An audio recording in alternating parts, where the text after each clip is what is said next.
Kenya is the hardest place to record videos. What do you think the problem is here? Everything I do it as a first. I don't do it because I've seen someone else do it. Does it worry you? You can associate yourself with a brand that proceeds to blow back to your personal brand. I do. During COVID, there was more people spending time on phones. Trace influencers to COVID. 2020 is when you realized humans crave connection. People would like to have control of their entertainment. Now in the 90s and what, you'd go to someone's house, there are magazines on the table. Yep. They have already given you some sort of entertainment. Even toilets used to have magazines. I've never been to a toilet with a magazine, so maybe we need to have a conversation about which toilets you're visiting.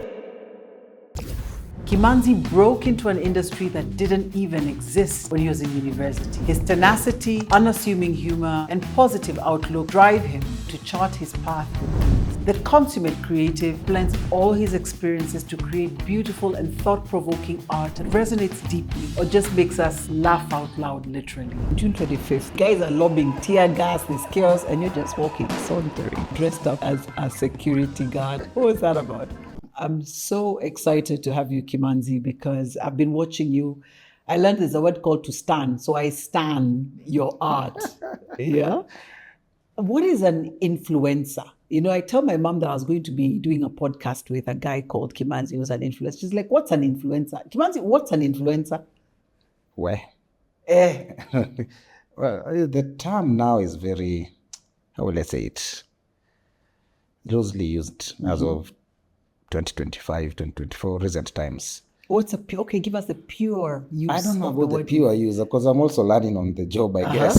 But in our market and in our understanding, what an influencer is someone who maybe makes people have, or rather, helps people make decisions based on products, on brands, and also way of life. Okay. Yeah, so there are people who are lifestyle influencers. So they show their life or where to do what, and people follow them because they want to do that as well, or they know where to look if they need advice on a few things. So an influencer sounds to me is like a virtual mentor. So it's somebody that is mentoring me. So for example, I love hiking. I follow some people who I really, really love to follow because I like the places that they go and the things that they do. So is it... So if I was to actually think about it, they are a virtual mentor to me. You know, when you use mentor, it sounds very serious. Like I sat down to be mentored. Or no, through not apprenticeship. Really. Not really. Ama hiyo ni kisungu mingi. I feel, okay, not mentor per se, but just someone who can guide you, a guide to different things. Yeah. Fashion influencer. Yeah. Travel influencer. So it's like your guidebook to traveling, your guidebook to fashion. Someone who you follow to see, or rather you have an interest in certain things. So you follow, like you were saying with hiking, you follow them. Not why do you follow them? Oh, because they go to interesting places and they do interesting things with regards to hiking. Exactly. Yes. So because you have an interest in hiking, you'll easily get an attraction to what they do. Yeah. And maybe want to also go to those places. So you know the right people to follow when it comes to your hiking needs. But I do believe you not only hike, you dress, you eat. So some things you don't need to be guided to, but maybe you want just a shift in things. Maybe I've dressed like this for 10 years. I feel like I need a change. So how do I find the person who, how will I find, so let's say I'm quite bored with how I've been dressing. Yeah. Now, how do I know which social media platform to do it? Is it age driven? Now it's expanded. Of course, earlier, a few years back, it was age driven, mostly with the younger generation. But now I like the space. It has everyone here, from your 80-year-old grandpa, grandma to teenagers. Everyone is in the space. 80-year-old in Kenya? Yes, there are shows on social media and they trend a lot. Doing what? Their own things. They don't need to dress up. They are just there, even in Gishagi, talking and cracking jokes with their grandchildren, or even dancing, or just... And people follow because they just like the content. Yeah. And you were saying earlier, Kimanzi, that you can actually trace back this trend of influencers or famous people on social media to COVID. How did that start? How did COVID affect this? During COVID, of course, the world shut down, for lack of a better term. Yeah. And when that happened, people needed something to pay attention to. Yeah. And as of 2020, before 2020, now there was starting to be a digital shift. There was more people spending time on phones because of capitalism. People only had TVs in their homes. You only listen to radio occasionally, maybe if you're going to work. And that's if you have no other option. If your car doesn't have, like you've not had a FM expander or Bluetooth, you'll listen to radio. If you're in a public means of transport, you listen to radio. And even then, it's what the driver chooses. Yes. Yeah. But I guess they were somehow paid because no matter the route, there were specific channels only playing. So when people like to control their time, or rather have control of their entertainment, so they started shifting to phone entertainment. When I'm waiting for someone, what will I do on my phone? Remember even Kitambo now in the 90s and what, you'd go to someone's house, there are magazines on the table. Yep. If you're not going to watch TV. So they have already given you some sort of entertainment, or rather, maybe not even at home. If you go to a hospital and you're on the waiting area, or you go to any space and you have, even toilets used to have magazines. I don't know now. Which toilets? I think many. Which toilets had magazines? A lot. If you go to like places and the toilets, you just have some I've never been to a toilet with a magazine, so maybe we need to have a conversation about which toilets you're visiting with magazines, but carry on. Yeah, point is, there was a way to entertain somebody during idle time. Yes. Okay. And now phones came to the picture, and then phones through advancement started having access to YouTube, which was the first one, Facebook, then YouTube, and now many other apps started coming up that were phone driven. Yeah. And now through what you want, you get to access that. And slowly by slowly now it became more of a phone. So when by 2020, people are already so used to their phones. And there was a research, and of course a lot of people spend time on their phones compared to, you have, I don't know how many hours a day that you leave your house. Let's say the average person who goes to work, you're 8 to 5. Yeah. They use their phone many different times during the day, maybe in between breaks or as they go somewhere, make a phone call, chill, lunch hour, and then on the way home. Yeah. And then at home when you're just lying in your bed, you had your phone with you in all these spaces. Compared to your TV, you left the house, it was off. You come back, maybe watch 1 or 2 programs, off again, go back to your bed. So people started making the phones their primary source of entertainment. Yes, or anything news. Because even now, news started changing to that. Newspapers now started becoming less and less, I wouldn't say significant, but there was less print. So with time now, the phone became the primary. And now with that, it was easier to sell or communicate anything through phones. So when 2020 happened, now people are home. But yes, the TV is there, but I also have to work at home. And slowly by slowly now, people have nothing to do. Some have work, some have been retrenched, but people have time at home. So what do? You see someone just posted a video dancing, a challenge. Say, I could try this. Why not? You also do yours. Someone else says, so Nani did. Let me also try. And it's not even people you know. Yeah. You're just like, I think I could try. And somehow people started being courageous to try out anything, a dance challenge, a cooking thing, a way people dress. You're just like, okay, let me try it. So it's a hit or miss. And that now changed the way people approach social media.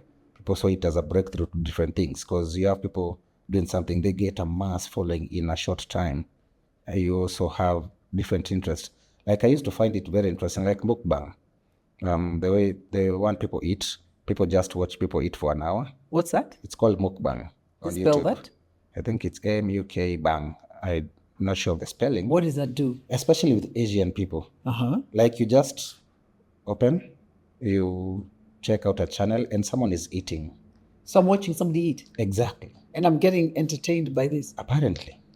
What are you talking about? People are serious. For real, it's a thing. It's a thing. Yeah, there are many, many things.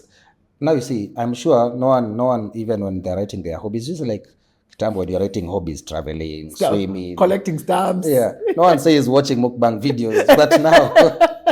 But don't you feel like, doesn't your mouth water when you're watching somebody eat and you've got nothing in your Now, kitchen? personally, it's not something I watch, but they have millions of views. Holy Crazy, smokes. crazy numbers. So clearly there is something there for people.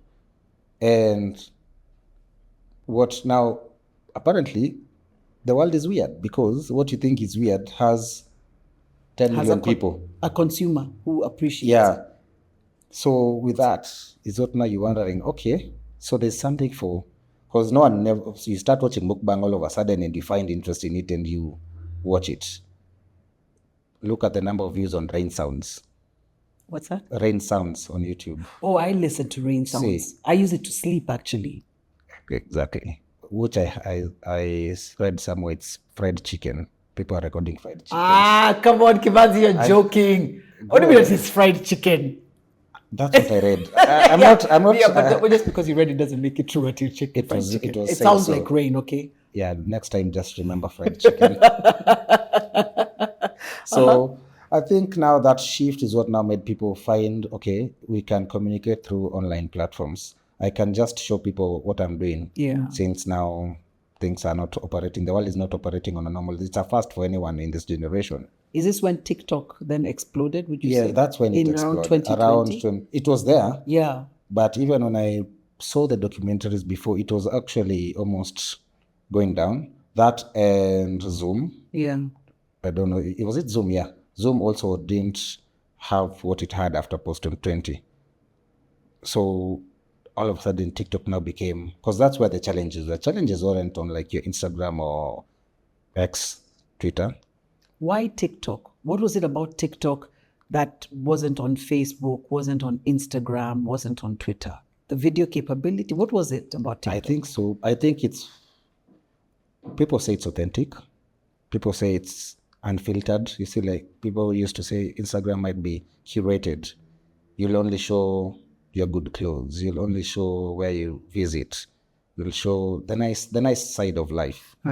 I see with TikTok now, everyone is just boom, entering wherever you're from. You do just the way you are. And people love it. And it's so you see one person doing something in the, like, let's say up country, and people are loving it. Someone else in another side of the country is like, si hata mimi nikuonyeshe kwetu. Kama watu wanaonyesha Central na kunakaa hivi, wacha nionyeshe Western. That people now see in Northern Kenya, they're like, let me also show you how we do our things.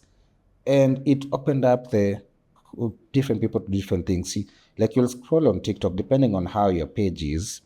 1 minute you're watching an American talking about something. Yeah. Or the government or anything different, a lifestyle there. Next, you just find someone from rural Kenya doing their thing, also talking about their things. So what the algorithm exposes you to, in other words, was a much more, I don't want to use a lot of English, equitable. In other words, that first of all, I've never understood TikTok. I go in there and then 1 minute, so I find it like a rabbit hole. You go in and it sucks you in, and now you see exactly that rabbit hole. That's what made people. What you went to look for is not what you end up 100% with. Yeah. So another 1 minute you're watching Mau Mau songs on it. Next thing you're watching somebody playing tennis. I mean, it's so random. I think it's because of the ease. You see how you go to search for something, then it leads you to something else. The ease of which it takes you different paths made it something people want to be in. Because you see, with other platforms, you have to like go and even if it's not clicking, you have to search here. Okay, I'm done with this. Go back to the search page, search another thing. Okay, do this, do so that. So a very organic way of looking. Yeah. So what I'm hearing you saying is that TikTok democratized the media space, or democratized your exposure, as it were. Yeah, especially with the exposure. It's also something else I learned. I'm not very much on TikTok as well. But what's your main? Where do you play? Well, mostly it's Instagram, where I've built a community over years. You see, with TikTok, even when it started, I was like, okay, this is another platform for now younger people, younger than me, and that's their world. And you give them that grace, like let them do what they want to do in their world. Yeah. But now it slowly sucks you. You find, okay, it's somewhere I can watch, because you don't communicate with like people 10 years younger every day. So where else will I see what music they like, how they do their own things, what they drink after campus, what they're doing? You're like, okay, this can give me access to their world as of now. Because you see, even when you're in marketing, the easiest way to do a lot of research is social listening. And because now I'm not going outside, where else can I do this social listening? I'll just enter these platforms and see what are young people doing now. How are they consuming content? How are they creating content? What are their products are they using? And how can they be reached in different ways? And does that influence then how you choose to do, like this brilliant video you just did, the Tusker video of you guys coming on a boat into a traditional village? Is that influenced at all by what you're seeing the younger generation doing, or is that influenced by what will resonate with the target market you're focusing? With that video, it was just me trying out different things. I've seen what's been consumed. We're in an era where everything is aesthetics. People want to show the fine, me driving a Range Rover, me coming in with the best outfit, going to the best VIP room. That's what people are now showing. And that happened for a long time. And you have this other side of, when I say like the authentic side, like your TikTok, even, because nowadays people, I was talking to one of the creators yesterday, and they were saying the way social media has changed. A while back, people used to love watching makeup videos, the entire process from when you start, and people like females putting on makeup. Yes. Okay. From when you start to your final look, and people used to like it and appreciate it and want to do it. Now people want to see you without makeup. So she was like, the way things change. Today people wanted you to do this. Now people want your natural look. And that's what people are consuming now. People want you to be in your rawest form. That's what is happening with it. Because I always feel it's like a circle. What works at this time is for this period. Then slowly by slowly, people will get enough of it, someone else will come in a different way, and people now jump to that. You know, the penny is dropping now, because I've been watching some videos, again, the few times I go on TikTok, of a chick. She's giving a story, a very interesting story, but she's combing her hair. Yes. You know, she's got a big comb. Have you seen that? She's got a big comb and she's combing her hair and she's putting matutas. And I'm like, what are you doing? I mean, I thought you're giving us a story. Why are you involving us in your whatever? It's how people now do their things. Yeah. Again, let's go to 2020 is when you realized humans crave connection. Generally, in every aspect. There's a connection aspect, and people connect to what they resonate with. So there's an authenticity starting to come out. So this whole wanting to see people with their big ranges and their big houses and living the big life, what I'm hearing you saying is that your consumer now is no longer resonating with the fake stuff. Like, bring it home to me. They still do resonate. Okay. But in different audiences, there's a market for everything. Okay. But you find there's a wider market for certain things than there are for sophisticated things. So people tend to say, okay, someone in a madhouse, I want to watch their stuff. Do I stay in a madhouse? No. But I also don't stay in a 5-bedroom mansion. That's right. So I resonate with both. I maybe want that, but also, okay, how do these people live? It's one curiosity. May be aspirational, whereas one may be where I came from. Or I'm just curious about There's what goes on there. You might not have come from that side, but you just want to see, because no one taught me these things. Maybe I'm born in a space where I've just seen stone houses. The only time I've read about mud houses is in books or stories. So I get to see it now in real life. I get to see it through someone's way of life. And I get, okay, so this is how people live and this is how they do their things. And you're like, okay, tick the box. Yeah, so I found that it's so broad now. There's no one way of doing things. You'll find someone doing a 5-course meal and another one showing you how they boil their egg. And you'll watch both. And you'll be like, okay, this is interesting. Because now people, even now smoky vendors, have TikTok pages and they show how they prepare their smokies and how Really? Yeah, because for a long time people used to wonder with roadside smokies, mbona nikipika zangu hivi kwa nyumba, they don't taste like this one. What's happening in this one? And also those jokes of maybe the ingredients is in the dust. Indeed. And mamoshi ya gari, which I don't have in my house. So Yes. people are like, okay, Ebu, show us how you do it. And then you have a smoky vendor just showing in their place of operation before they come to sell. Wow. And people buy into that. People want to see again a high-end chef from a 5-star hotel, how they do their way of things. And how is this influencing, Kimanzi, then your production? Because you push the envelope, they're very imaginative.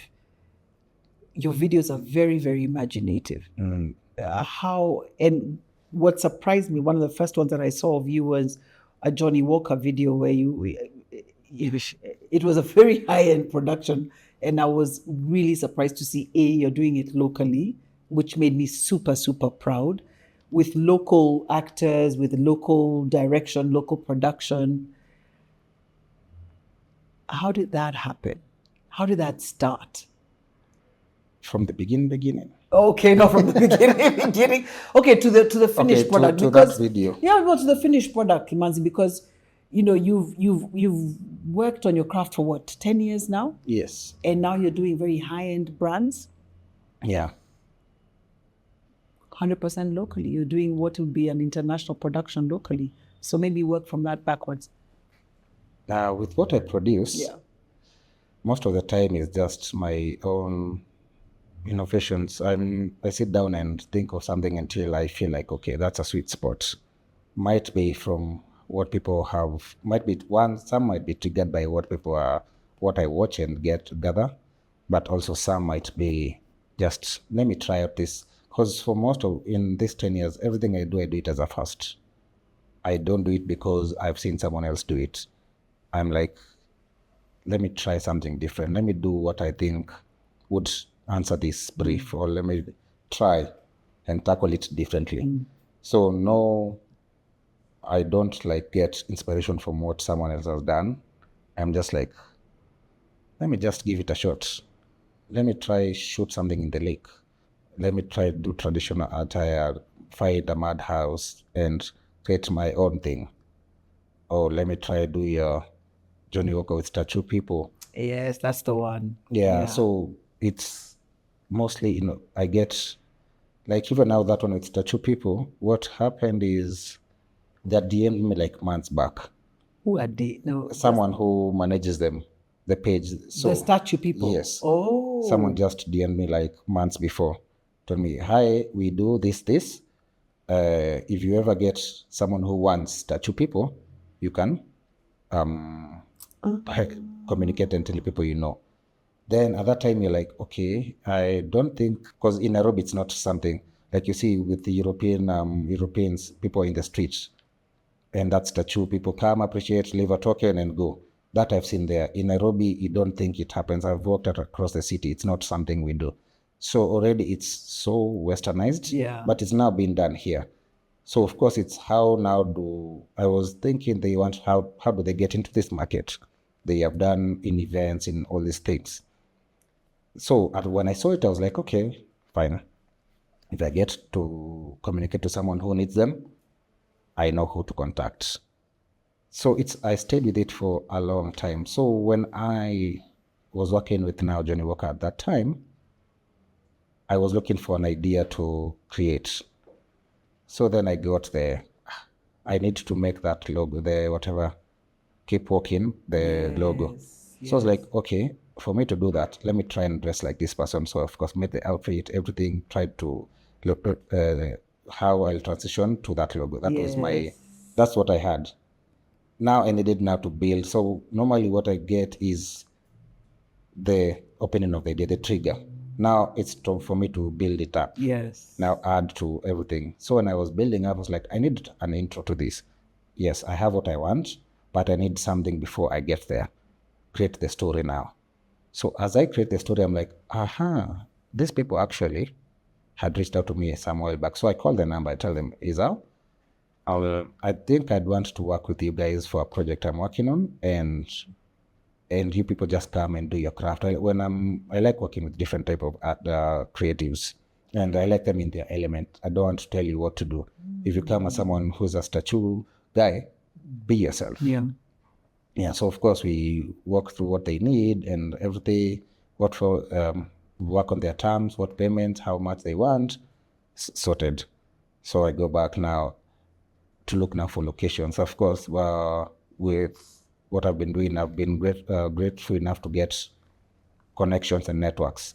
If you ever want to shoot something, we can give you access to ABC. So that also helps me create in different spaces because it cut costs. Sometimes you get to network with people in different spaces who allow you to shoot, and it even becomes easier. So I look and I find where I want to shoot. Then now I have the people I want to shoot with. And now that way I'm able to now to create the entire story.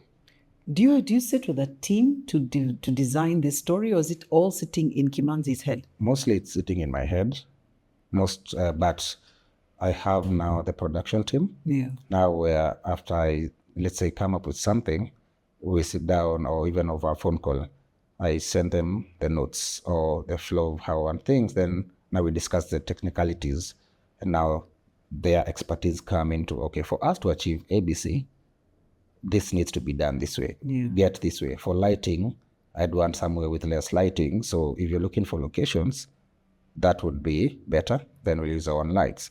If you're working with this one, I need this type of intro.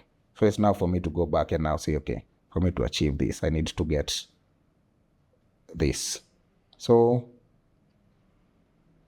it's now a combined effort that makes us achieve the ultimate product. I want to imagine you've built a crew. You've got a lighting person, sound person, camera person. Correct. Director. And this is over time. Yeah, so mostly it's not even, the primary people are two, me and my videographer. Those are the constants. Okay. Yeah, so it's always been, we work together to achieve something. Yeah. So maybe over time, depending on the needs, he can get someone to help with lighting. Yeah. He can also get someone to help with sound, but he's so talented and so good because... The videographer. Yeah, he does all these things alone. He's a sound engineer, he's a lighting person, he's a camera crew, he's a director. So he's been able to accumulate all the skills. So if he needs aid, he has his resources, he knows who to bring in for ABC. So it's easier. But the primary ones, we are two mostly, but also on my, I see even now with you, I'm like, wow, I've never had this where I have someone on camera, I have someone on lights, I have someone in the background doing this. So I'm actually even embarrassed as Kenyan to say, I'm thoroughly embarrassed. I mean, you've done all those productions with just the two of you guys, but what are you guys doing here? Is what I'm being told. No. Now you see, this is well thought out. No, I don't have someone to tell me, cross your legs like this. Turn like this. No, she's about to be fired. Don't Turn worry. like this. No, don't do that. You said something interesting, that you now have built a network of people who can allow you to record in their spaces. Yes. And earlier when we were talking, Kimanzi, before we started recording, you said that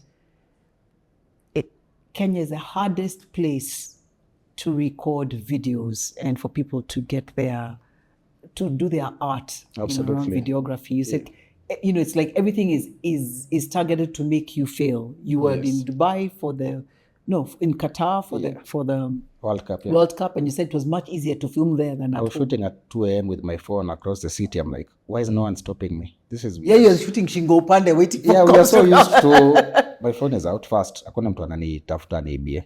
Okay, this is weird. 2, I'm passing actual cops walking, and I don't need to hide my phone because you see, it's reflex. I come across cops, I just hide the phone. Here, they're like, oh, hello. What? Huku ni wapi? So it's very different. Yeah. And I've done it now. Every country I travel, I get to just try shoot something there. Just even to just show people also this other side of things, how this country is, but also carry a Kenyan connection with it.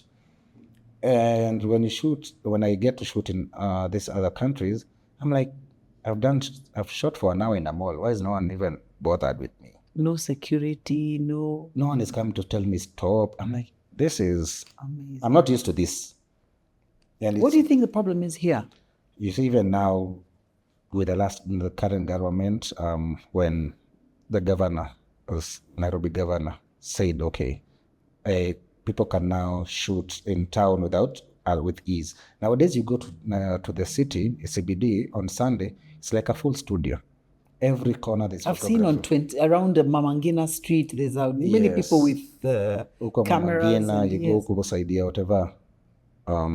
Library, uko Bank of India, Macmillan. Really? Saidia lifestyle, not lifestyle now, but uptown. People are just doing photography. People are skating while recording. People are doing... So those vikwasos were removed?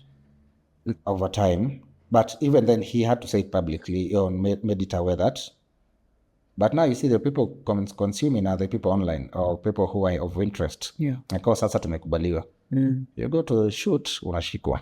Then you're like, okay, si tulikubaliwa. These people don't have this information. So you're wondering, they don't know the information or they assume they don't know because we are a very corrupt place. So everyone wants something small to aid you in anything. So it's unfortunate. So you get to, it makes you it kills you the motivation to even shoot in certain spaces. Yeah. Because you're not doing it from a bad place. But it's shifted now. I think I heard you say something like before even restaurants would be reluctant, but now people have started to see the benefit of having a Kimanzi or anyone who's got a reasonable following coming and doing a shoot there. Now it's even not about reasonable following. Anyone who's with a camera, now you'd go to a restaurant, the next table someone is doing a vlog of eating. Somewhere else someone is doing... But I guess also in common spaces, it's also now to respect other... Nowadays, they'll just tell you the simple etiquette, don't show other people's faces. Yes. Those are allowed. Unless someone is there to be shown, that's different. But now, many hotels partnered with creatives, influencers, restaurants, malls. People are now getting access to these places easier. Now you see, also I think it's because now the people who work in digital are also younger.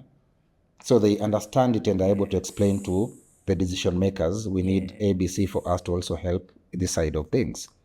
Because now when it started, you didn't have these young people in these positions. That's right. So you're the head of marketing, somebody senior. Yeah, so for them to even understand, and they are not accessible. Yes. So now, like of 2025, now almost everyone is on some social media. And you'll get to see something different every day. Do you go to places, Kimanzi, and people are like, it's Kimanzi. Mazes, you come and you film, do you go to places now that you've gotten much more awareness? Yeah, but the way I've lived my life, I've lived it like a kawaida person. I'll still go to my Mturaga every so often. Oh, you've got like a Mturaga? Say, uko tu mali unaishi tu na. You will still go take walks outside, still do the normal things. I've not ejected myself from the normal way of doing things because now that's when there's a shift in how you live and now you do things that you start finding it hard to live. Yeah. You start finding it hard to, the way you are used to life, now you start hiding because you want to avoid A, B, C, D. Speaking of hiding, if one thing you're good at doing is hiding in plain sight, in your own words. The June 25th, there's one iconic picture of yours where you dressed up as a security guard and you walked ulipita katikati yao, just out. I mean, guys are lobbing tear gas, there's chaos, and you're just walking, sauntering. What was that about? Like I said, hiding. When you woke up that morning, was that your plan or you're just like, yes. That was your plan? Yeah, I'd even told my friends, tomorrow I'm doing this. Of course, they didn't buy it. Yeah. But I'm like, when I say I do something, I don't chicken out. Uh-huh. Yeah, so actually when they came to pick me up, they were just... They who? My friends were... Oh, good, okay. You say they came to pick me up, it can mean it's got a lot of connotations. Yeah, correct. So, yeah, everyone was just taking photos. I'm like, guys, please don't post the photos. You'll blow my cover already. So if you're going to post after the day is done. Yes. I am begging you. Because even now, even when we're in town, like most of the journalists were this other side, they were both sides. So when I was next to the authorities, there were camera people who know me, and they were coming and calling me by name. I was ignoring them like crazy because I'm like, no. Hapa ni pabaya. Hapa sasa nikirushwa hapa ndani saa hii. So I was like, I'm like, you don't have to open your mouth. Chorea. No, it's funny. See where you're kidding. Because even the photos that I was taking was by them. Just they're chilling and someone gets to take it. I'm like, okay, at least I got nice photos. Yes, But that was yes. not there. Because even the videos, it was someone who knew me and recorded me and just sent me. I'm like, okay, because now I didn't want to have anything that would blow my cover. And it was not for it was just easier to not run when you're in watchman uniform. And nobody recognized, I mean, like the cops didn't see that this was At some point I was even talking with them. It's Acha. literally, "Oi, na mbona mnasumbua watu lakini hawana ubaya, mnaweza tu wasikiza na waelewane." Then I see them doing things, then I'm like, the access, when you're daring, I don't know, I guess I'm daring enough. Yeah, so I was just immersing myself in that. I was like, hapa hata nikishikwa, no one will ever know, by the way. People will just look for me, and so I disappeared somewhere. But now it was just something I just dared to do, and I was able to go through the entire day like that. And it was easier for me to walk through the side, the other end, help people in any way I could. But actually, by the time I was walking to that side, because the previous week we had gone, we were running a lot in town. We were being chased left, right, center. There was no straight. Everywhere was just crazy. Yeah. So you just have to like hide in buildings and that and that. And then that's when I saw, I don't need to hide inside the buildings. Since what I know with the little information I have, these people respect uniforms. Be it, as long as it's a security, they respect uniform. So I was like, you know what? I'll just go to my home watch and get the outfit. So the initial reason I did it was I didn't just want to run again. I wanted to stand and they'll pass. So the first time I did it, they were running. I was like, let me test. Wakinishika, oops, I guess I'll have to call a lawyer to get me out. But so wanapita, uko sawa? Oh, okay. Here we go. So with that, slowly, but initially it was to help people. Yeah. When I went, I remember the previous week I was hiding in buildings and some people were not allowing us inside. And there's tear gas, there's a lot of risks involved. And when we go to certain buildings, people are locking their doors. Of course, there's that fear of theft, which is okay. So when I did it, I was like, I just want to help people. When I go to another building with my uniform, I'll tell the other wachi, wacha waingie. They listen. So that's what I was doing. I was like, watu wakimbia, when wachi is about to close, I hold it and tell them, wacha tu wajificha, hawana ubaya. And that's what I was doing better part of the day. Wow. I was just opening doors for people to hide, to avoid getting into any risk, be it tear gas, be it being caught. And I wasn't going to hide myself. So I was opening, letting people in and closing. Don't tackle a few tear gases, but that's pretty much it. And then I'd walk to another side of the street, do the same. Yeah. When people need water, I would easily carry a bucket across the road. No one is stopping me. I'm just napita, napasaidia watu maji ya kuweka kwa uso. When I knock in any building, any door, people respond. The authorities open for me and tell me, until nahitaji maji, like White Rose, the DTA, the Dobby, were giving buckets of water because they're saying I'm a security person.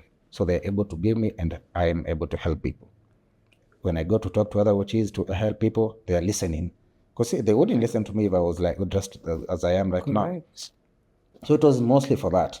So by the time I'm walking to where these other people are, it was the other half of the day now.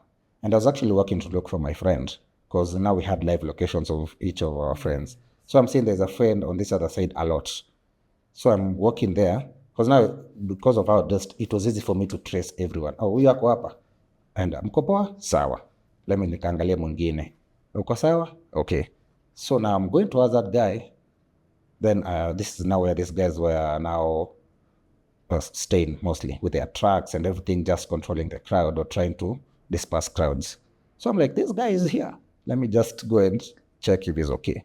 So when I went there, I was initially looking for my friend. By that time, many people have seen me in town calling my name, but I was like, no, today I'm not hugging people in town. You see, like, ladies are coming, hugging you. I'm like, hey, guys are just coming, high-fiving you, because one, they're surprised with how you're dressed, so they're laughing, people are amused, and I'm like, no, this is not the time. You're gonna blow my cover banner. Chili. So I was mostly just trying to stay focused with my plan for the day. So when I went to look for my friend, that's where the guys were. And when I see him, he's actually literally shouting towards the cops. Yeah. I'm like, okay, I don't know how I'll access him, but let me, just a thought in my head, let me try access him from hii side ya nyuma, nimpatie masignal. Ama niende tu nimtoe hapo. So wataona tu ni askari anamtoa. But then now when I went hivyo kidogo nakaribia, no one is stopping me. Then I'm like, okay. Then now when I go there, now I start seeing, okay, these guys are not even bothered by me being here. Okay, they as well also respect the uniform. It's not the one that will make you, so you can't do that with other uniforms because you'll break the law and you'll be arrested. So with this one, as much as I've read the law, there's no place where it is wrong. So it was easier for me to just maneuver all these places and also get access to my friend and tell him, hey, I've seen this and this is happening, stay put. Did you fully extricate your pal out, the one who was now Bishana? Not directly, so I was able to communicate. Okay. Until now. And then now you see on this other end, I would see what they're trying to do, and then I'm able to communicate it. Chini ya maji. Okay. So that was that day. And that was, it was just me just thinking, the way I just think of anything. You know, you were in school, what, 10, 12 years ago? You were in school studying law. This work that you're doing now was not even on any job description anywhere, in any job one. Yeah. You know, I studied law, didn't practice it. If you were to go back in time, would you study law again? Knowing what you know now. Again. And that the same thing, job description is not written for the work that you do, the creative that you've become. If you were to go back 15 years ago, when you were selecting your courses for school, would law be? I think it would, because it's still, I use it in my work a lot. But I feel it wouldn't be the only thing I'd want to do. Because even as you grow older, then you get exposed to, you mean people study to cook? Where was this when I was thinking about things to do? You mean people were studying to do ABC? Yesterday I was seeing, I was on an Instagram page for some guy, he's American, and from the look of things, he looks 60 with a white beard and all, and then he dresses very youthfully. So when I was reading his bio page, he said, shoe consultant. I was like, shoe consultant? Like this, at this point, what is not a career? I was like, what does a shoe consultant? So in his page is always just showing how different shoes go with which outfit and what shoe is for what occasion. I'm like... And a guy has followers. 1.5 million. Shut the front door. Exactly. Yeah, so I was like, as of now, there are so many careers, so many things. Wait, I'm sorry. Just let me sit on that a little bit. 1.5 million followers. Yes. Of the guy who just talks about shoes. Barely does he talk. He's just showing how he's dressing with different shoes. Maybe in the description is when he explains anything. Wow. And the videos have 1.5 million views, 1.4, over and over. You've now worked with a number of brands to the extent that you can be selective about the brands that you're choosing to work with. Yeah. Why do you... No, I don't like to use the word why. What drives you or what attracts you to some brands more than others? Are you selective? Of course. Where you are now? Yeah. But that didn't start now that I've done with different brands. Yeah. Even before, I still didn't want to take certain brands. Not more so because if I take it, this is a path it will lead me to. In like 3 months down the line, how will we're in a very visual world. So what people see is what they relate you with. And that way it makes you be seen as someone for specific things. So like, that's not the angle. I don't want to be associated with ABC, certain things. So that guides me in what I want to choose, and what I can do. Also, creative freedom is also very important. So if a brand gives me that, then I'll gladly take up on it.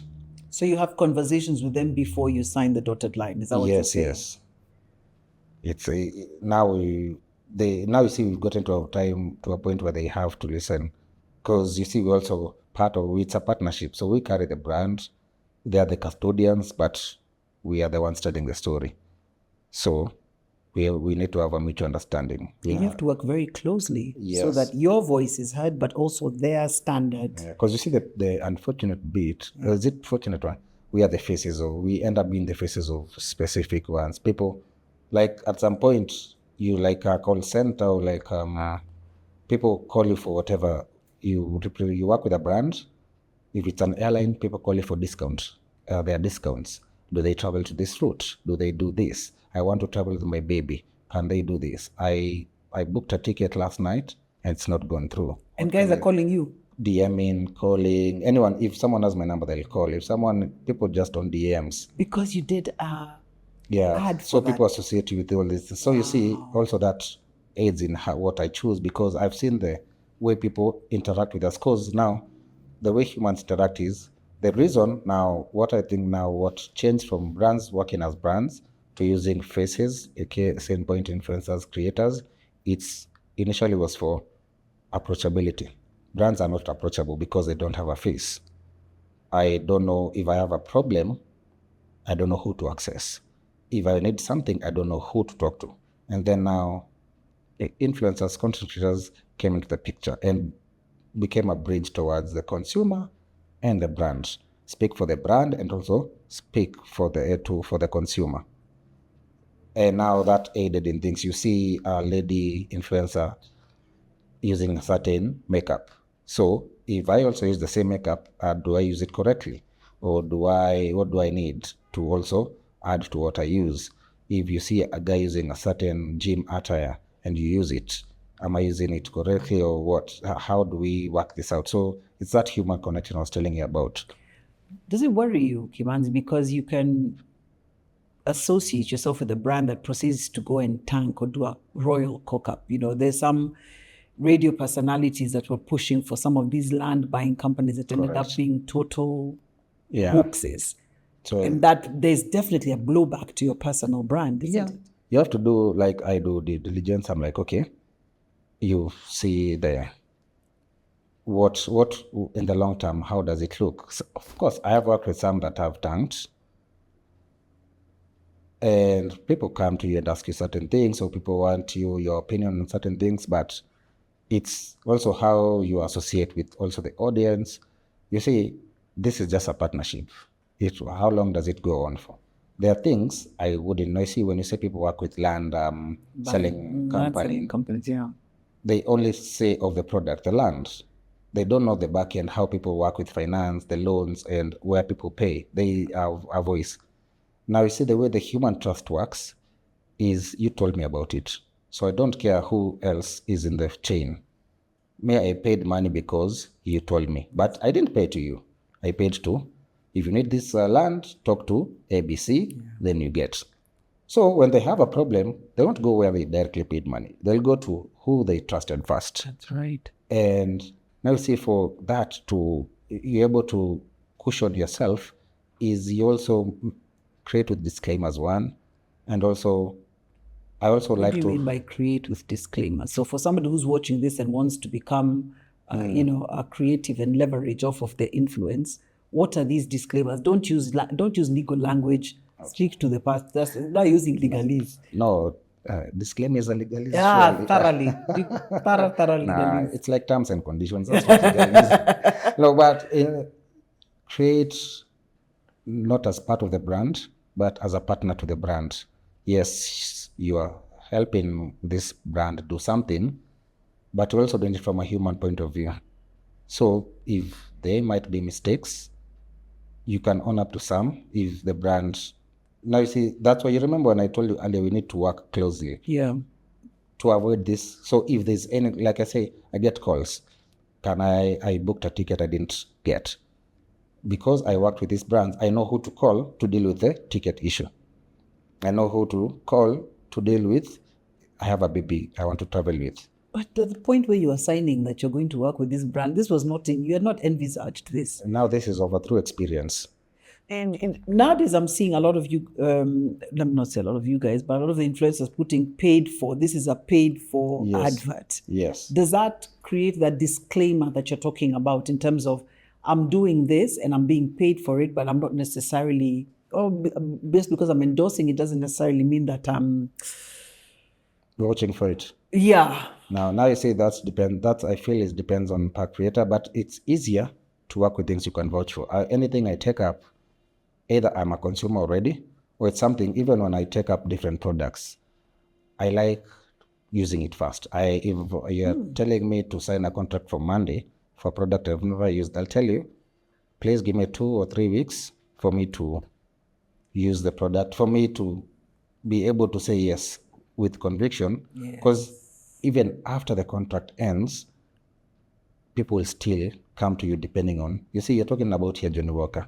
I did that like 2 years ago, but we are talking about it in 2025. So you see, I need to create with things that years down the line, you'll come to my house, you'll see, oh, this is what I actually use. It's not from a paid point, but also from a believability point. I like working with things I can vouch for, be it a bank, be it beverage, be it telecom. When I say it's dependent, when I'm choosing things from a point of, one, I can trust it on my own without even going beyond my confinement. Before I tell someone else about it, I need to convince myself about it. So if you're not convinced, you will not. Yeah, because even there are also newer brands. There are things that are new to the market and people also want them to be marketed. That even then I have to say, please allow me time for me to see if it works for me. And if it doesn't, that's fine. We can talk, give me another time if you want, if time allows. If time doesn't allow, I'm comfortable with not taking it up. So then what I'm hearing is that your personal brand is assuring a consumer that you've tried it. That's not your personal brand, saying, I've actually tried this thing. Yeah. And even as I'm saying it's good, actually it's good. Yeah, because even at the end of the day, people will still come to us and ask, okay, I want to do this. Is it worthy?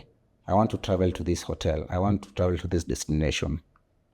Should I? It's a high level of trust that you're building, Kimanzi. Yeah, now high level. Exactly. So I need to be, for that trust to be, my word, if you need my word, I also need to believe in it. So I don't want to be in a scenario where I'm vouching for a place, a destination, a product that I have no clue about. Okay. Now that ends, because I feel with marketing, there's a connection with everything. What I show visually also needs to be on ground. If I'm working with a brand outside, people see it and connect with me online. When they meet me face to face and ask me about it, I have answers or 1 or 2 things. And if I need clarification on things I'm not clear about, I know who to contact. Kimanzi, let's shift gears a little bit. You're playing a lot in the digital space, and your creativity comes from your head. When you look at artificial intelligence here at the office, for example, we're actually starting to use AI for contracts. You actually don't need to sit and redo, you just need to feed some basic data into the tool and say, look, I want to do a collaboration with Kimanzi. He's a creative, I'm a consultant. We want it to run for a year. We want it to be under Kenyan law. Give us a contract, and boom, boom, boom. It just churns it out. It's making life much easier. Is it a tool that you see yourself using? Is it a great tool for the creative space? Is it going to diminish, enhance creativity in your view? In my view, the way I've been trained to, rather the way I've trained myself to see, with technology, there's always a new advancement. So no matter how many times you try to resist it, it might come to catch up with you or not. Depends on how you view life. case in point when Uber's started, or this online hailing services started, there's a lot of resistance from the taxis that we used to have in the streets. Yeah. The ones you just walk down, enter, and whatever fee they say is what goes. And I remember there was a lot of resistance. But now all of them are on these apps. You see, you fight it, but for how long? So even with technology, and as someone who's benefited of technology, I always say to stay a step ahead. Whatever comes, look into it. How does it aid in your current craft? How does it improve what you're doing, and how does it help? Not so some people look at technology as, oh, it's coming to take my job, or it's coming to make me. When you say, I see drafting contracts with people, what does a lawyer have to say in this? So you see a lawyer is like, hey, so what is my role in this job that you hired me for? So what are you using it for? Are you using it? From time to time. Yeah.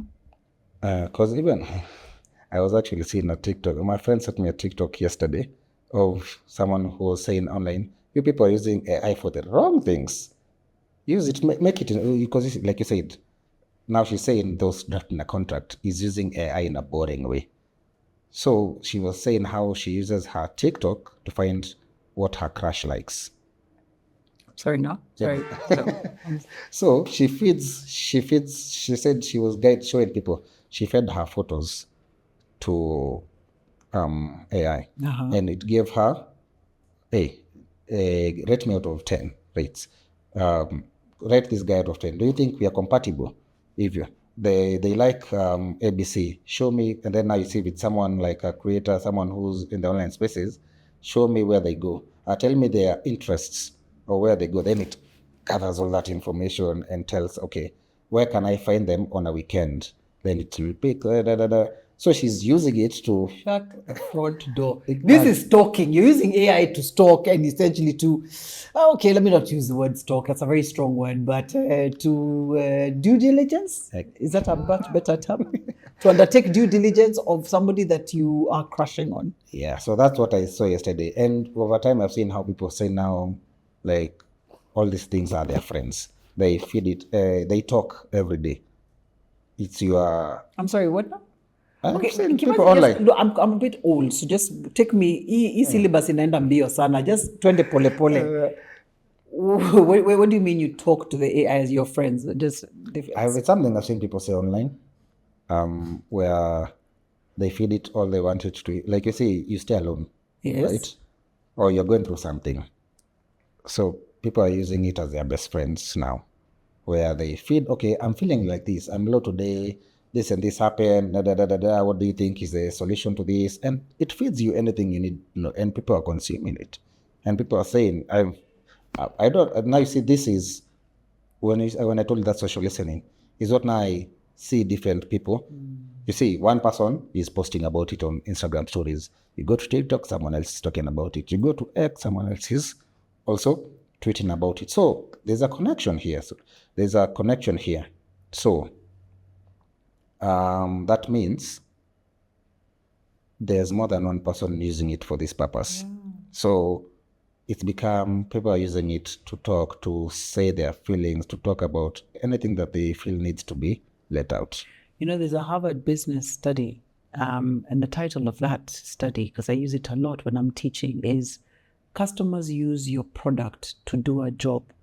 So you may create a table, that's you've created a product, but how your customers use that table, you might find that they put a TV on it. They don't even use it as a dining table. It becomes a workstation, or they use it as a kitchen tabletop. And so what I'm hearing you saying is that the traditional use of AI, maybe to assist people do a particular job, is extending, and people are using AI to how it relates in their own lives. Correct. They've got their own interpretation of what this tool called artificial intelligence can do for their lives. Exactly. So you see now how people are now consuming it or using it, it becomes more personal. Yeah, so and now the moment people start using it for personal use, it's now become part of life. Yeah. And does that worry you? I always go with the flow.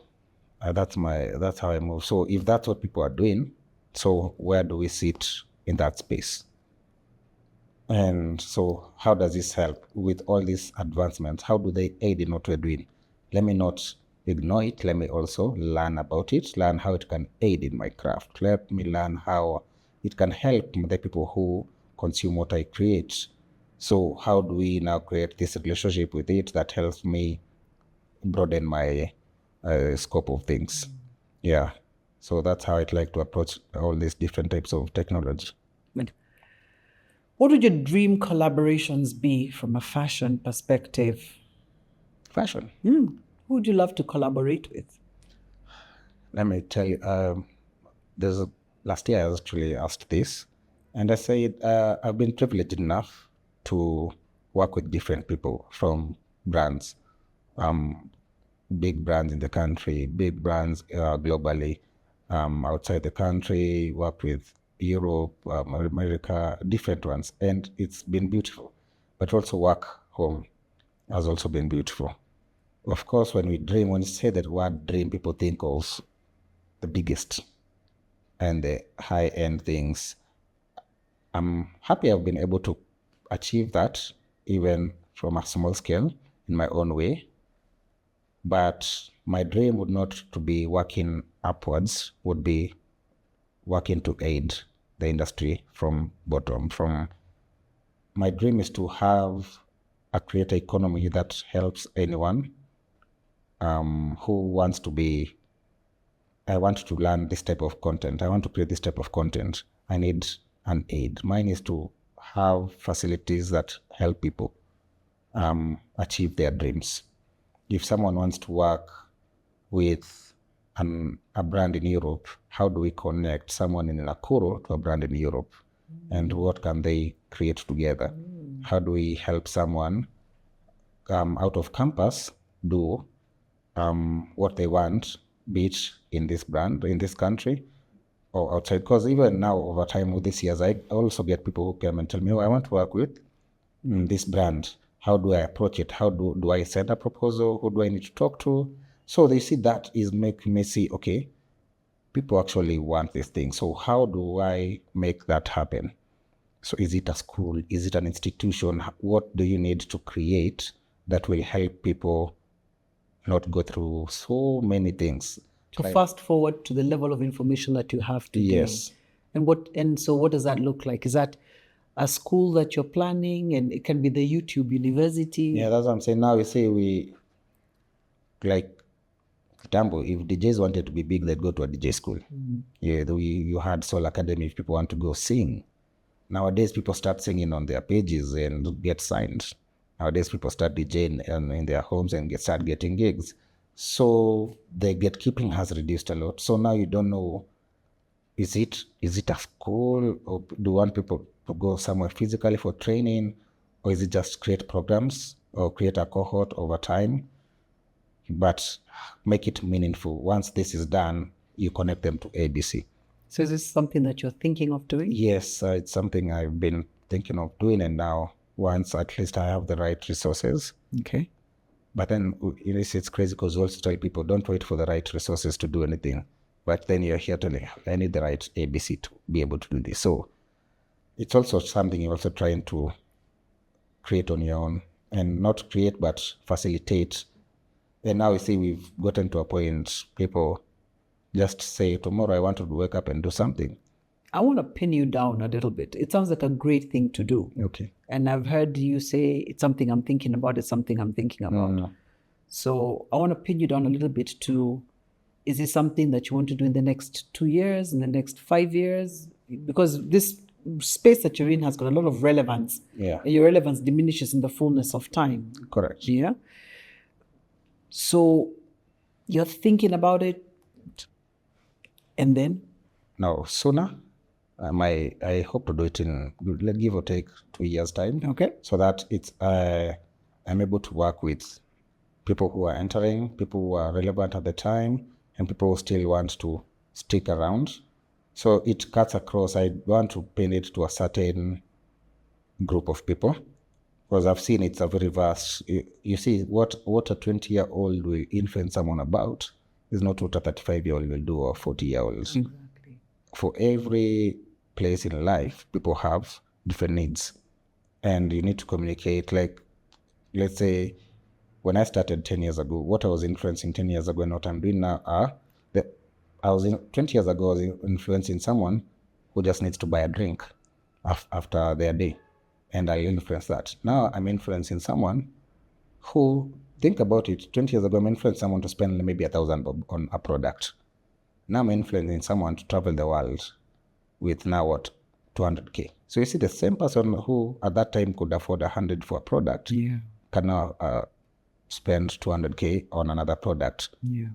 And now you also have other people who are coming into, so there are people you've grown with, and these people in 5 years' time, what are their interests? Are they buying land? Are they building property? So, well, you said something about it diminishes with time. I think it doesn't diminish. It now becomes a niche thing. It moves from a bigger space where you're talking to 10,000 people and 100 can buy. And now you're talking to 100 people and 100 can buy. Okay. Yeah. All right. And I like that you've got a significant level of granularity on your followers. I think you were showing me about 75% of your followers are between the age group of 18 to 34 years. Yes. So what I got from that is you've got a good handle on who you've got let me not say the word influence over, but who are following you, who are consuming your content. Yes. And I've also heard you say is the older you get, you also realize that your content will have to shift in accordance with the people who are following you. Yeah. But, and I'm going to pin you down on this, in the next 2 years, you're going to teach us, those of us who are aspiring to be content creators. Now in 2 years, you'll aspire. I'm still aspiring, yes. It's what you've been already. In fact, one of the things I want us to move to is, I'm going to say something, these are Kimanzi-isms. And I want to hear how it relates to you. First one, there's never a time not to start. What does that mean to you? You can start anytime you want. So even when I'm 58, you were talking about shows in Shags who are teaching people about the reason I asked in 2 years is when you want to start, when you've already started now. Oh, I should start now. Is that what you're saying? No, what we're doing is something you've started, right? Amen to that. When did you start this podcast? Last year. Exactly. So you're already a year old. When which motherhood did you learn? Not a year, last year, August. Well, 6-7 months. You said last year. You didn't say last year. Point. All right. Damn yes. lawyers. You lawyers always split hairs. No. This is just, you say, I said I still use it to date, even in communication. So yes, the few months you've worked in it. Yeah. And now you see, here's the thing. In those August onwards, we are just in Feb, so it's not yet 6 months old, right? Yeah. But in 6 months for a podcast to start, when we talked earlier, I told you, this is the first time to see someone of your age doing a podcast. And that is very also beautiful to see. For the way podcast started, it was mostly the younger generation, your 20-year-olds, even teenagers now have podcasts. It had the people who were very focused on podcasts, where of a younger generation talk about the young things. You'd go to a podcast, people just talk about their dating scene, people talk about sports. But now it's grown and people have different things. If you want a podcast about motherhood, you know who to listen to. If you want about relationships, you know who to listen to, and or politics, who to listen to. There's a space for everyone, or different stories, something you can relate to. So as it grows, for you to now to even sit down and say you are starting a podcast, I didn't start in August. Of course, the planning started. Your timeline, you know it. But the beauty is now, it's now grown to a point where even you at your age, you're like, you know what? You know, that's the second time you're saying at my age. What is my age? Now, I'm going to... No. Listen, because this is the second time you said you at your age. Kwani, what's my age? Don't say it. Now, why you asking that? No, not about your age, but I get you. Even as we're talking, you kept saying, me, I'm from an older generation. I need to understand this and this and this. Yes. What is mukbang? What is this? What do you mean this? You kept saying, I'm old.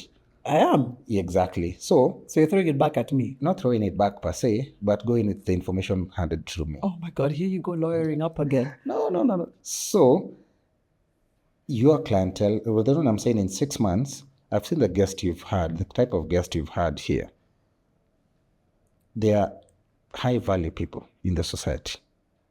You've had people who wouldn't walk into any TV station, not because they can't, but people can't have access to them. Okay. But when I said all, I meant with the years you've worked, you've built all these networks. You can easily tell anyone who is a CEO somewhere, who's the highest end, your journalist, who's a founder of something. Hi, I have this podcast. Can I come? There's that level of trust you've built. There's that network you've built that can easily, you see, in 6 months, the people you've been able to get, someone who's been in a podcast space for 5 years still can't. And now that's the beauty of it. Your networks have made you get a certain, even me sitting here, I feel privileged to be here with you because I've seen the type of people you have interviewed or had chat with. And it's like, okay, this is a very privileged space to actually come and sit down and talk to you. So that's why I'm saying, even in 2 years, if you can achieve what you've achieved in 6, in 2 years, the only way is up. So you get to see, okay, I was able to interview these people in 6 months' time. How is it looking in 2 years' time? Who will be sitting here? And the beauty about like podcast, it's very casual, I would say, compared to your TV interviews or radio interviews. It's been made to sit back, relax, let's have a chat. And I've seen very many different podcasts grow in that way. Started as, okay, I just want to interview celebrities. I just want to interview musicians. Then you run out of musicians. Does that mean you shut down your podcast? No, you pivot. So now you pivot to, okay, maybe now I should start. This is a person of interest. Come on board. This is a person of interest. Come on board. Let's hear your wow. Let's hear your way of doing things. How did you get where you are? Okay. So that's what I've seen is very beautiful in this space. Everyone started with a certain cause, but now as time passes, now you're able to, by the time you're starting, podcasts are very big now in Kenya. A few years back, everyone who was in that space was struggling to even get airtime. Yeah. You just create it for your small community of people, the people you want to listen to you, and people are comfortable with that. Now you go online, podcasts are getting millions of views. People are commenting on things. People are doing tours, global tours with podcasts. Yeah. I'm like, okay, because like in those ones in the Western world, I see people doing an Australian tour. People are doing, musicians were the only people who do tours. Yeah. Kitambo. Yeah. Now everyone is doing a tour and people have audiences across the globe. So back to the whole point around democratization. That's what social media has done. Correct. Is to democratize fame. Yeah, okay. Very much so. And democratize access to audiences. Exactly. Any audience. Correct. Nothing is wasted. Experiences, learnings. What does that mean to you?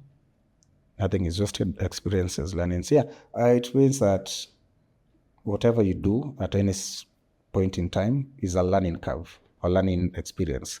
If to get where I am, I've done several things. I've worked with different organizations. I've worked with corporations. All these things were just skill sets to aid in my craft. Yeah. So what I did in a certain time was just a pivot to another, a ladder to another skill set. And as I go collecting skill sets, I go learning more things. Even those Swahili sayings of kuishi mingi ndio kona mengi, it's to be interpreted loosely as the more things you do and experience, the more you gain. And also the more you start out there. Absolutely. Yeah. Finally, Kimanzi, what would you say to a 25-year-old who looks up to you and wants to do what you're doing? Or a 52-year-old?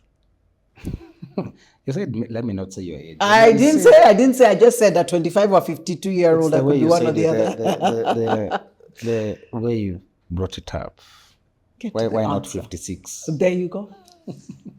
I would say we are in a space where just believe in what you're doing. It might not have the dream audience you want right now, but if you believe in it and you see like it's something, I always say if it's something you feel like you can do 2 or 3 years down the line consistently, then take it up. Do it without fear of what if audiences don't see me? What if brands don't see me? What if I don't get any income out of it? What if I fall off? You see, there'll always be doubts. And it's something with creatives a lot with imposter syndrome. People are always trying to, and it's a big challenge. People always fear, what if it doesn't work out? My approach is, let it better fail trying than lack of trying. So I'll give it a shot. What you think? Yeah, you can do. Now, people's the beauty is now you don't need to look up to, I don't know, you are unreachable people. Yeah. Right now it's people, everyone is doing something unique. And people, there's like I said earlier, there's an audience for everything. Even what you think doesn't have an audience, you'll be surprised that there's a whole community that has just been waiting for it to start. And that's the beauty. Back to mukbang. The people who are actually watching you eat, or people watching you crash cars, or people watch people cry as well. Let's move to the final section of this, because I'm telling you, I told you syllabus inaenda mbio. Mimi nafuata tu syllabus. Yeah, mimi sifuata. What is that? I log on to watch people cry. Yes, and cry as well. So then I cry. And I feel myself crying. Over time, what is it called?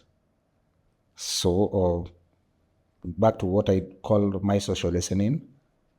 I found girls, as females, let me say not girls, females will always like go on Tweet or X or TikTok, any platform, and say, I feel sad right now, but I can't cry. So I have to schedule time to cry. And I found it interesting. I was like, wow, Yani, this is actually a thing. And then when I say it's a thing, I see so many people doing it, so many people saying, I have to schedule crying time. I have to go to set some hours or some certain time. And for now, in my head, I'm like, so do people hold on tears for 2 days because it's not yet crying time or whatnot? But they just need a trigger. They go watch a sad movie. They go watch these crying people, and it triggers them. Okay. And I'm like, okay. So they just need to release their emotions. Yeah. So you remember saying humans crave connection and emotion. True. Yeah.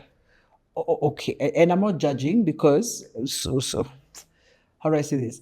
What I'm struggling with is me filming myself crying. So there are times when I want to watch sad, like there's two things that I like watching on social media. Soldiers returning home and surprising their families and their dogs, and then dog videos. So for me, love the two. They evoke an emotion in me. Exactly. What I'm struggling with is then now me filming myself so that people see. I was also shocked, but then I'm also like, welcome. I think because what I've seen is there's an audience for even the craziest things you'd ever imagine. And so that's what you're telling the 25-year-old and or 57-year-old. There's an audience for everything. There's an audience, yeah. Do you what you think works for you? Yeah. Do it. Don't. The problem is people try to succumb to society pressures, or someone is doing this and it's working for them, let me also try it. Yeah. Then you try it and it doesn't work for you because it's not your thing. That's right. So just do what you feel works for you, because like I was saying, length of time. If it works for you and you feel and you see it's January, it's February, will I still be doing this in December, or where will it take me? That's it. All right. Okay, Kimanzi, you've been good. Thank you. We are going to go to a final segment of the podcast where we ask what we call nitpicks on the quick. Please, what is that? You're going to learn. It's 10 questions, and I want you to answer the first answer that comes to your mind. Don't overthink it. Ngoja, na kama mtu anakuanga na tabs start open immediately. But so you're buffering. So unazouliza kitu and then No, I'm pretty sure with your legal mind, you'll be able to get to the answer. All right? Whatever first comes to your mind. First, don't look worried. I'll try. I'm here. I'm curious. Why do people always look worried when we get to nitpicks on the quick? I don't know. Because people feel like the spotlight now is like... The spotlight has been on you for the last 90 minutes of recording. Yeah, but this one is a bit... No? Let's go on. Let's give it a shot. First question. Okay. Early riser or sleep in on weekends? Early riser. Text or phone call? Phone call.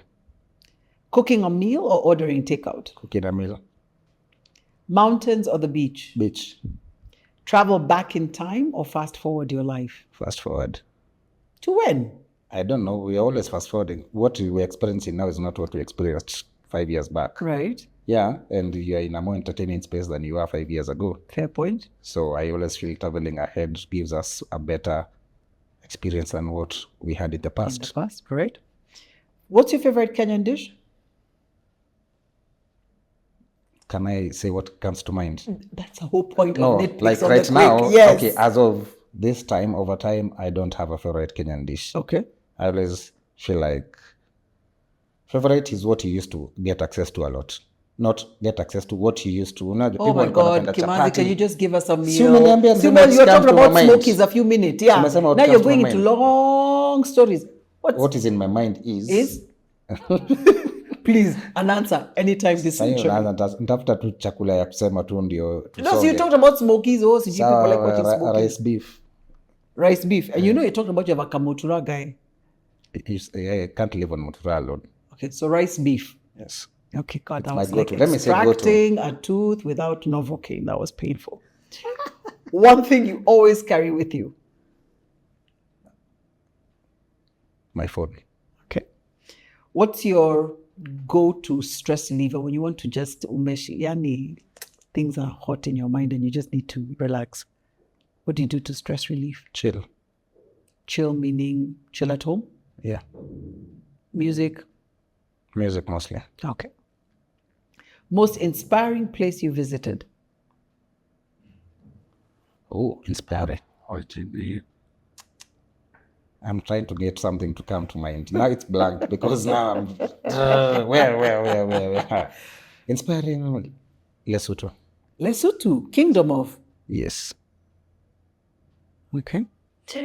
Read the book or watch the movie? Watch the movie.